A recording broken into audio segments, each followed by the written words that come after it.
যে আমাদের এটা করা উচিত, ওইটা করা উচিত, এই বিষয়গুলো নিয়ে ব্যাপকভাবে আপনাদের সবাই কিন্তু বিভিন্ন সময় আলোচনা হয়েছে।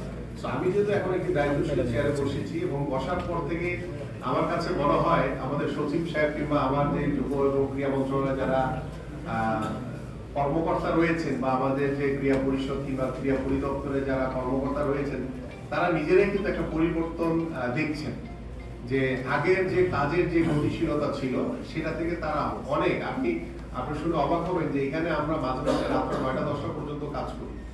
এই যে একটা পরিবর্তন, এবং তারা সবাই খুব আন্তরিকভাবে আমাকে হেল্প করছেন, আমাদের সরকারকে হেল্প করছেন যে আমরা একটি পরিবর্তনের লক্ষ্য নিয়ে যে কাজ করছি সেই পরিবর্তন বিগত সময় হয়েছে। আমি বলছি না যে অনেক ভুল ত্রুটি হয় নাই বা ভুল ত্রুটি হবে, এটাই খুব স্বাভাবিক ছিল, বাট আমরা একটা নতুন ভাবে শুরু করছি। তো সেখানেও আমাদের সামনে কিছু ভুল ত্রুটি আসতে পারে, সেগুলোকে আমরা শুধরে চেষ্টা করব।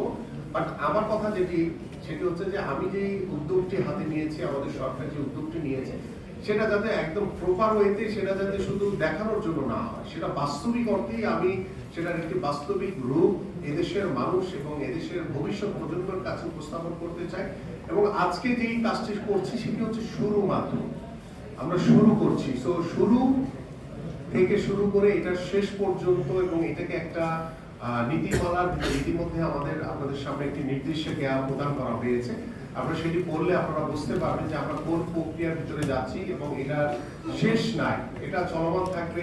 আমরা থাকি বা না থাকি, আপনারা থাকেন বা না থাকেন, বাট আমরা যে কাজটি শুরু করেছি এটি যাতে কখনো বন্ধ না হয় সেই প্রক্রিয়ার ভিতরেই কিন্তু আমরা এই কার্যক্রমগুলো করবো ইনশাআল্লাহ।